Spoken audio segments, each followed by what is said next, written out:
listening and ears, and a rhythm exercise. So to explore, like one is starting with a rhythm, like,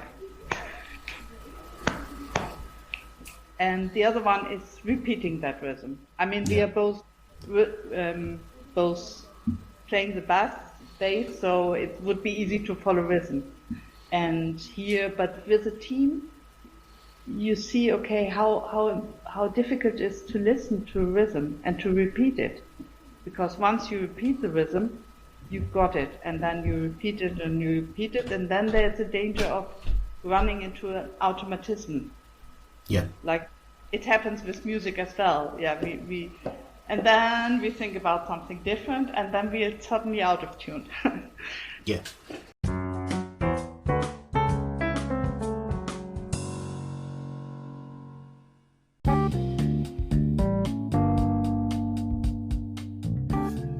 Hi, and welcome to the Sunday Lunch Project Manager podcast for the 7th of January 2024. This is your host, Nigel Creaser, and today I have Iris Clermont on, the business coach.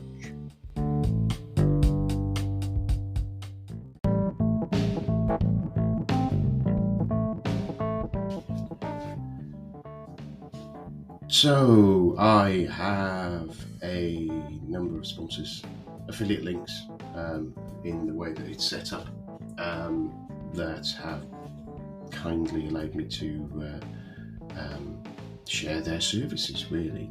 The first one is Mike Clayton, and Mike runs online PM courses, and it is a great resource for getting those fundamentals of project management trained, reasonably priced, and Mike presents it in an accessible and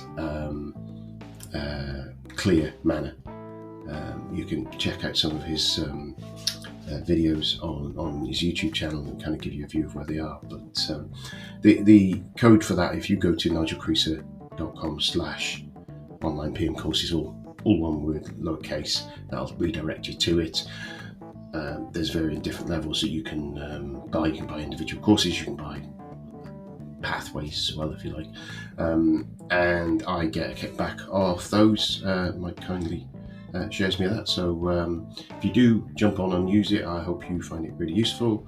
I think he has money back guarantees and things like that as well. So there's very limited risk on that. So jump on that, and that again, it's nigelcreaser.com/online PM courses, and enjoy.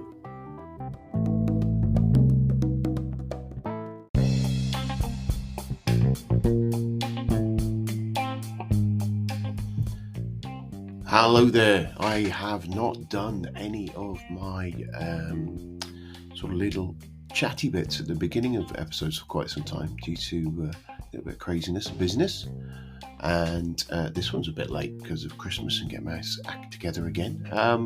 So happy New Year to all of you out there. I hope 2023, if it was good, that you were able to reflect and have some fun. If it was bad, you were able to push it out of the way and move on and into 2024. I hope you've got some great plans for 2024. I know I have.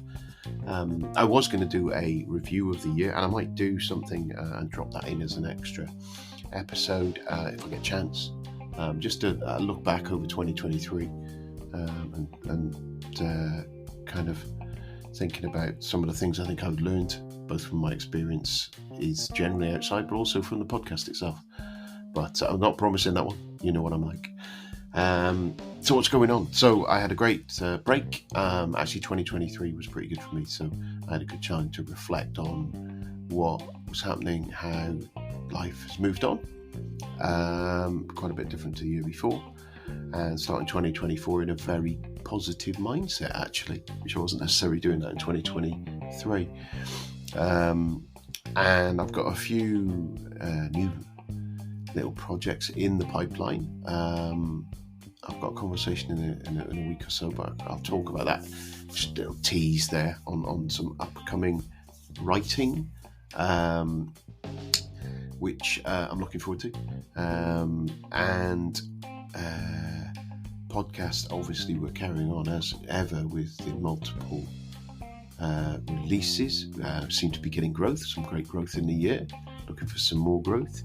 Would appreciate any of you guys, and I think I mentioned it a couple of times on here, just sharing the podcast with your colleagues and friends. Really does help get them involved. A quick shout out to Mike Clayton, one of our sponsors. Mike has a fantastic YouTube channel with over 600 videos on there helping people in the project management arena. It's a great place to jump on and get some knowledge. He's also one of my early interviewees, and he was very kind to include me in his sort of two project management YouTube videos that he put on, just little 1 minute snippets of advice and guidance from us, which I contributed to, which was good, and I was in some great company there, quite humbled to be on there. So jump along to his YouTube channel, you'll be able to find it there, which is entertaining. I'm trying to think what else we've got. I don't think we've got a great deal else to say other than enjoy the podcast, and speak to you later. Cheers now. Bye.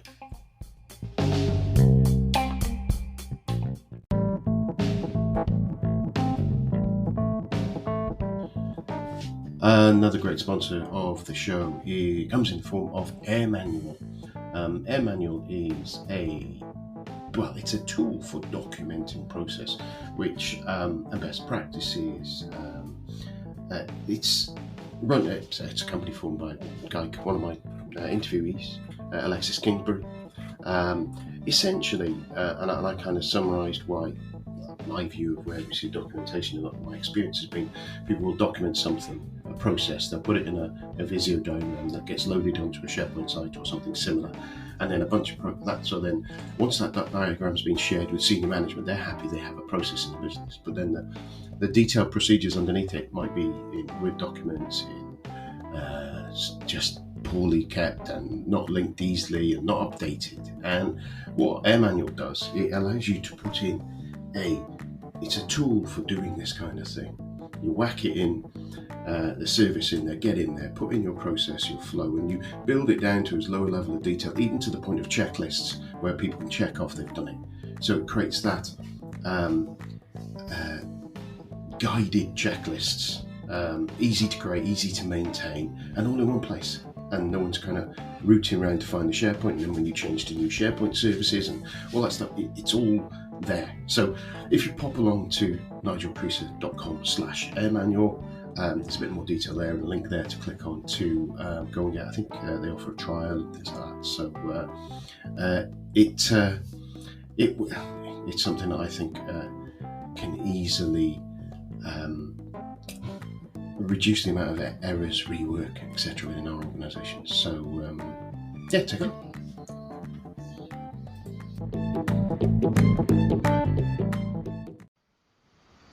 I am delighted to welcome Iris Clermont to the show. Iris is an internationally accredited professional coach and a graduated mathematician.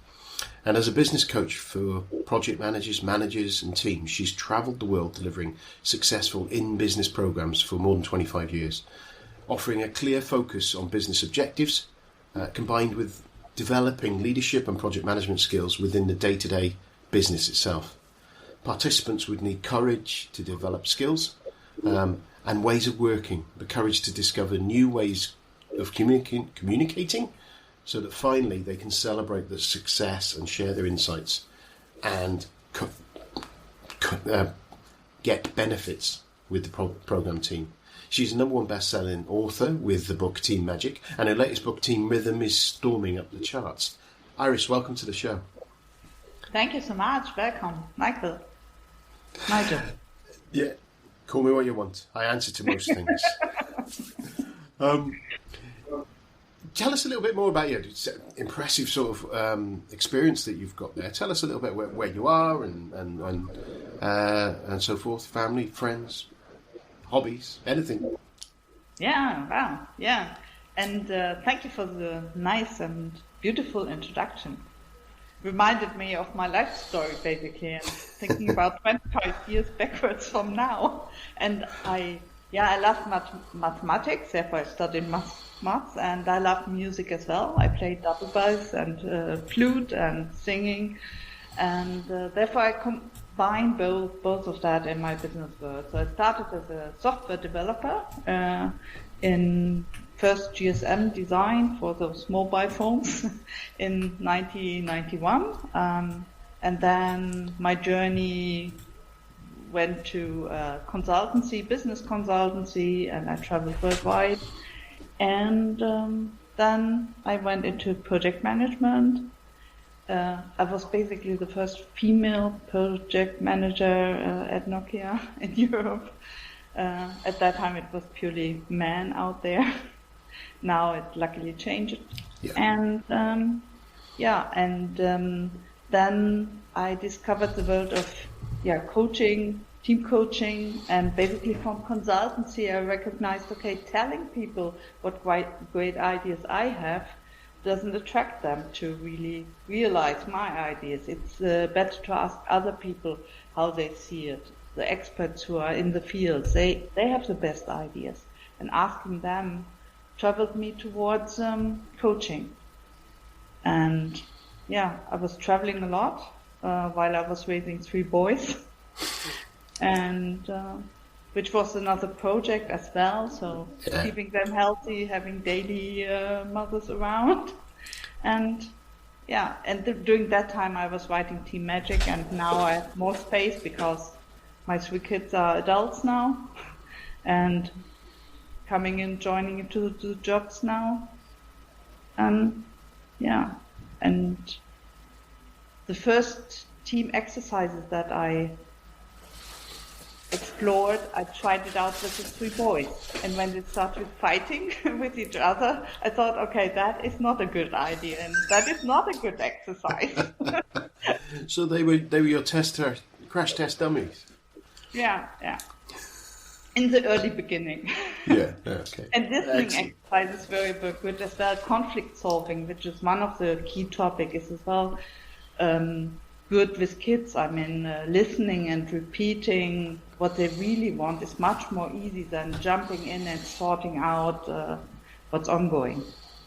Yeah, I get that. Yeah, it's interesting actually, because the latest episode that's just come out is a conversation we've had with Anara. I'm going to break her name again, Asibakova, who's the Little PM book, which her and her husband and her 2 children co-created as a teaching kids how to use project management skills. And obviously these skills, these interacting and team management and working in team skills, a lot of the school education does bring some of that, sort of team sports, but not everyone is into sports, and those the teaming skills are so important when you get into the workforce, because there's very few people who are in a situation where it's just you and no one else talks to you. You've got to work that interaction. You've got to be able to hone those skills. And obviously, I imagine 3 boys. I imagine they're fairly close in ages, so they're always trying to get one upon each other. Yeah. Those. But you see that in the workforce as well. Where you get people who are trying to outdo it with each thing and kind of build that. Maybe that's, I suppose, with kids, it's that lack of confidence of where they are in the pecking order and setting themselves up there. And you get people in organisations who feel like that sometimes. Is it? Yeah, and 3 boys is a kind of small team as well. Families are a team as well. Yeah. And my focus is Team Magic, Team Rhythm, looking at teams. And some people say, I don't have a team, but you're part of the family. So, those exercises are working in the family as well. Yeah, they are. And the dynamics are there, and they're changing, and different priorities that each of those team members have, different likes, different dislikes. And it doesn't... It's funny, sometimes I feel a bit guilty about using the family analogies, but actually it's not dumbing down those interactions. They're just human interactions, and they're just a different. Again, it's a different person has a different priority at a different time. Sometimes a screaming 4-year-old has a very specific priority, and an unhappy 40-year-old has a very specific priority. the fact that the age is irrelevant. It's just about dealing with those priorities, isn't it? Yeah, yeah. And I mean, I write the team rhythm for middle managers who are overwhelmed. And yeah, looking into adulthood, you are overwhelmed as well. And in middle management, you have upper management and your team, and sometimes it's too much. And then one exercise is about start with an empty paper to sort out your priorities. What is it really? What do I want? Yeah. And to see all the plot of different, I'm doing this and this and this, and I'm having this role, and having them on one piece of paper, it's already blowing you away. Oh, wow, how amazing. That is so much. Yeah, where is my backlog? What I'm really committed to do. Yeah, I can see that. It's something I've been in that situation, sitting in my role and most project managers sit in those roles. We're in that, as you say, that middle manager where you have the demands of that senior management wanting something delivered, or your customer or your client, whatever.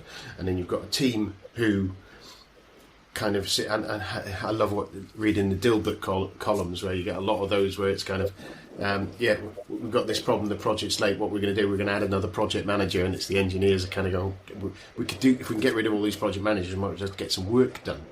And you kind of have, they are caricatures of the extremities in those things, but there's a grain of truth in them all the way along, isn't it? It's sometimes and that, I think there's a great picture where you've got a picture of a guy digging a hole, and then you've got about 10 people, one sat around him.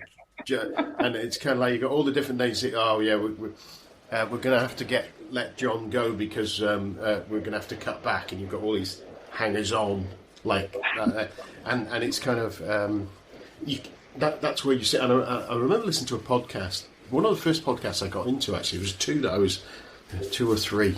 So actually, I took 4 podcasts I started listening to that were about management and stuff. And one was called The Cranky Middle Manager by, I've forgotten his name. I'll remember it in a bit. Anyway, he was great. He's got a book about remote working now. He doesn't do the podcast anymore. But it was that person sat in the middle of all of these things and kind of feeling like there's a few things that you get frustrated with both ends, and that overwhelming. You want to give your attention to your team, you want to give that servant leadership to your team, but you also want to be able to make sure that you manage your manager above you. And that, when you say about being overwhelmed and team rhythm, I think that is a key thing, because you can get those, and I've heard it described as team rituals and things like that, and some of the agile community bring in a lot of those team rituals which kind of help, and I think there are a lot of them. A lot of it's bleeding into each other with just general management thing of the habits, just the names we're going to hook to them. But it's you can kind of have that 15-minute scrum, and it's actually a morning staff meeting is what it would have been called years ago, and it's kind of what we're doing today, what's important, that kind of conversation. And I suppose you've got 2 books there, Team Magic and Team Rhythm, and you do coaching these teams and get there. What are the sort of war stories? Are always great fun, and I like to hear them. But what was it that was there something that triggered you wanting to go, right, I want to look at that, I want to help teams, I want to coach them? Or did someone say to you, that's a good way, we think you'd be good at that? What was it that made you do that switch from where you were? Yeah, it was a management coaching seminar. Once I was a project leader, it was in Malaysia. And 2 coaches at that time, they were reflecting me back. It's not, people don't appreciate being on time. And I put a lot of energy to be in time with my team as a project leader. Yeah. And it took me really energy. But instead, what my environment, what my team and manager really appreciated me for was giving them feed forward. And I thought, oh, that's easy peasy. That I just go around, that's my natural attitude, give feed forward to people, say, this is what I appreciate you for. This, if you would change that slightly, it would improve so enormously our outcomes. And they really appreciate me for that. And that is basically coaching, or team coaching, basically. That's a great phrase that I've never heard before. Feed forward. As in, is that positive feedback, or just from a point of framing it to say it's information to be able to do something different? Yeah, it changed the position. Marshall Goldsmith, he has a kind of nice videos about using feed forward instead of feedback. And I really love that. Marshall Goldsmith is also a mathematician. And it's about the whole attitude is different. If you speak about feedback, you already saying, that's something bad, we're looking bad at my history, somebody will tell me what negative I was adding here, and I don't like to be confronted with that word. But if you just look into feed forward, looking into the future, because we only can change the future, then it's about, I highly appreciate what was done so far, and if we look into the future, if that would slightly change, then what impact it could have. And that is a fun story, that is optimizing, that is improving. That's brilliant. I love that. I love the framing of it, because I've seen things where the velvet hammer and the poo sandwich, the shit sandwich, where people have given feedback, in a manner where they pretend your hair looks nice today, you're rubbish at that. Oh, look at your shoes. And pointless. Yeah, it get kind of. Still, that gets taught in some management stuff, and it is. And I'm a firm believer from talking to, listening to the other manager tools I've talked about many times before. Their idea of feedback is always, this is what happened. This is the consequences. Can you do it different? Here's my suggestion. And it's focusing on the going forward, it's focusing on the consequences of what happened and what to do differently to resolve it, and again, also a positive from a point of view of, it's not just about someone does something wrong, it's also when they do something right to say, oh, what you did there was brilliant, when you do it like that, this happens, great, keep on doing it. And that's, again, you're feeding the future view of what you think they should do to help improve them. And I think that... Still, it's your decision if you want to do that. I mean, I run programs like... they send kind of to 6 to 8 people just those 2 questions. What do you appreciate? How do you see the value I bring in to our company? And the second question is, how could I add even more from your perspective? And how? So it's related, really, there's an inspiration in it, in the response. And you're asking your colleagues, whomever you want to ask. And then you get this kind of lots of responses. And if it's all 6 the same, then it's worth to think about. Yeah, okay, they're all seeing something inside me, what I can improve. And it's related to even more value I can add to the company or to my environment. Or that's, and I can understand from the intro where it's saying about in your programs, it challenges people. I imagine in those scenarios where you've got to create an environment of trust and an environment where people are willing to be open, which is hard to do. If I have a problem with someone else and something that they do, feeding back to them is a difficult thing to do, feeding forward to them, but just saying that when you do this is a problem, it's very hard to do. And I can see how that challenges when you're in that environment. You've got a small group of people, right? How best can that person... What could they... So, because it's kind of not... It's not saying negative about it, but it is pulling out the thing that you see as the best of them. And I know when I've had some 360 feedback before now, some of the things that people say about me and think about me, I don't think about myself. It doesn't fit in my head that that's a priority of what I do. Because sometimes you just do it naturally, don't you? And that is lovely. And with those responses, I'm really personally touched because I see such a beauty and wisdom in the colleagues reflecting about this person. And they're astonished as well. They say, oh, wow, what they see in me. Wow, I'm impressed. They like, of course, the appreciations. And then they come to, what I can improve. Yeah, wow. Yeah. Yeah, and that's it. It's brilliant, isn't it? Because it's that thing of you do that brilliantly. Actually, if you did this, you could be even more brilliant. And that kind of onward building, I can see that would be really beneficial. So, how did it lead to writing the book, the first book, Team Magic? What was it? What was the catalyst for that? The catalyst for the first book. I love books, and my grandma, she was an English teacher, so I loved English, and and it was the year I started to become a coach, and I thought, okay, now it's time to write it to the book, and it was a kind of adventure journey, writing it in 30 days. There was a program about writing, it was 90 days. 90 days writing, 90 days publishing. And I'm this structured person who loves programs. Writing each day 1,000 words. And I love this creative part. And still I love it again, the second book. Because it's coaching is beautiful, but then coming back to reflecting about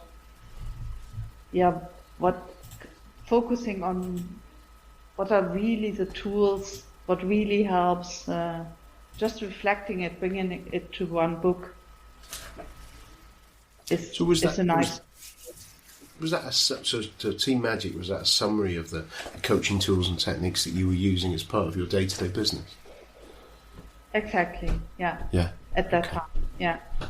Cool. And now it was time after 11 years because the journey, I invented so much more, so many more tools and exercises, and then I wanted to bring music in with the rhythm part to cool. To bring something fun and light into the world of project management. Yeah, I think there is that. I think there is I can understand that, because there are some elements of the. I think I mentioned to you before, I was doing a training program today for some new people working into this sort of space, and it was around our financial review process. And whilst for me it's kind of important, bread and butter, you know what you got to do. When I'm actually presenting it, I think it's pretty dry stuff. It's quite boring, even if it is about making money, which I kind of used to get a bit more excited about, and not everyone does. I recognise that, but it's kind of one of those things you're thinking, it's actually quite a difficult subject to get people enthused about, and especially when you're doing it as a remote presentation and you can't see people's faces and and they're all on mute. I was glad I bumped into someone who had been on it later in the office, and they said they found it useful. So at least I've helped one person at least. But it was I lost my train of thought there. It was about that you were saying about how it can be a bit dry, bringing in that alternative view of things and bringing in the analogies and things is great. So, talk to us a little bit about. From choirs or from jazz bands, from playing. I mean, if you see a jazz band, I mean, everybody plays an instrument. We have those trumpets who want to be soloists and first and be seen, and we have us as bass. You play bass and I play double bass, and we prefer to be in the background, giving the rhythm, giving this stability to the band or wherever we play. I tend to want to play lead bass. That's the problem. Okay. I'm always there trying to mess up. Everyone's looking at me, trying to stop me messing around most of the time when I'm at practice. So that's the problem. Bit of an attention seeker, anybody think? Got podcasts and stuff like that. It gives those guys the attention they need, and that is in business the same. I mean, you have those guys who want to be seen, who want to be in the spotlight. And who need really applause from management or from the team. And there are others who, it's enough for them to serve, to be recognized that they bring value in. They are more the silent guys. And everybody is different, like in a jazz band, plays different instruments. Yeah, that's brilliant. So how? Tell us a little bit about the book then, the magic, the team rhythm. Sorry. So what have? How's it structured? What's the thing? Obviously, don't give away the whole thing. No one will buy the book off you. But they'll just listen to this. But just give us a taste of the maybe 2 or 3 of the items in there that people would maybe be able to take today and use, and then come along and grab some notes. It's structured like a xylophone. So kind of the first 3 notes tones are getting in sync, getting synchronized, then raising efficiency, which is a more project manager loving part, getting better, improving, and learning from other areas. And listening is the first part. It's trust in there as well. But or resolving conflicts. If you look at the listening part, which is one of my favorites. Yeah. In each of the tone there is a cartoon, which says, okay, this is how it looks like in chaos, or how you don't want it, and a cartoon who shows, like for example, in trust, you see someone in prison, someone locked down, if you don't trust. But how does a cartoon look like if there is trust in the room? Then ideas can explore, and it's really fun to be part of that team. And if you look into rhythm, for example, there's a cartoon about listening and ears, and a rhythm exercise. So to explore, like one is starting with a rhythm, like, and the other one is repeating that rhythm. I mean, we are both playing the bass, so it would be easy to follow rhythm. And here, but with a team, you see, okay, how difficult it is to listen to a rhythm and to repeat it. Because once you repeat the rhythm, you've got it, and then you repeat it and you repeat it, and then there's a danger of running into an automatism. Yeah. Like it happens with music as well. Yeah, we and then we think about something different, and then we are suddenly out of tune. Yeah, I can see what you're saying. It's that thing of being conscious of what you're doing, but not being too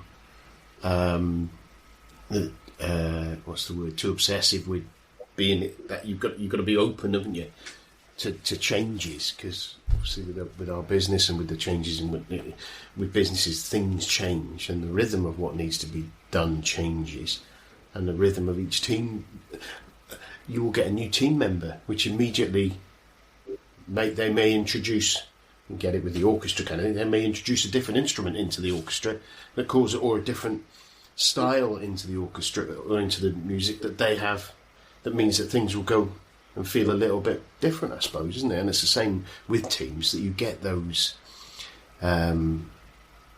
interactions and different music flavours depending on the style of the individual as well as the instrument.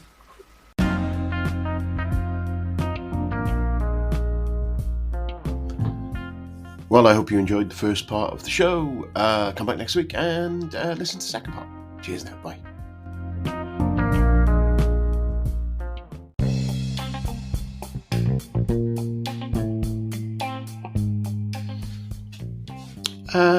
Hope you enjoyed that.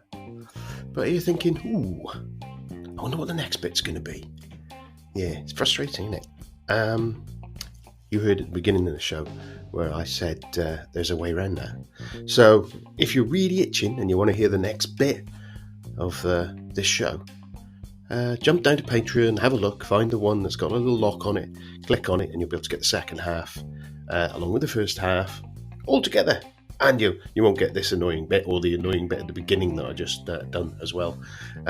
So yeah, give it a go. It's only a price of a coffee. Cheers.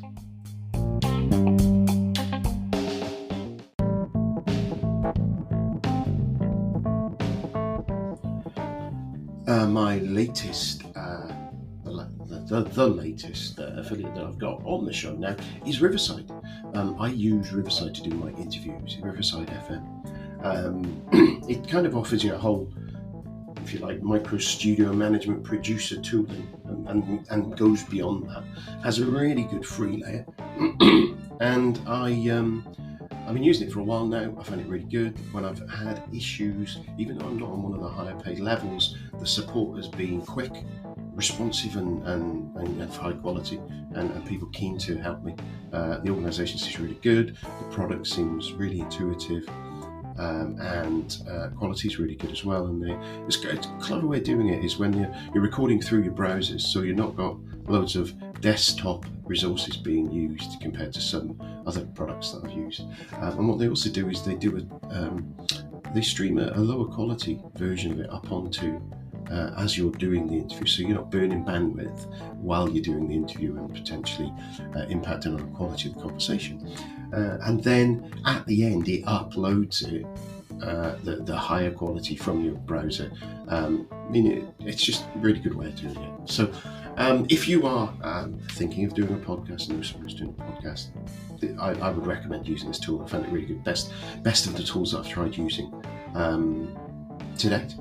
And you can get that at nigelcreaser.com/riverside, and that will redirect you to my kickback page on their site, and there I will get a little kickback from them.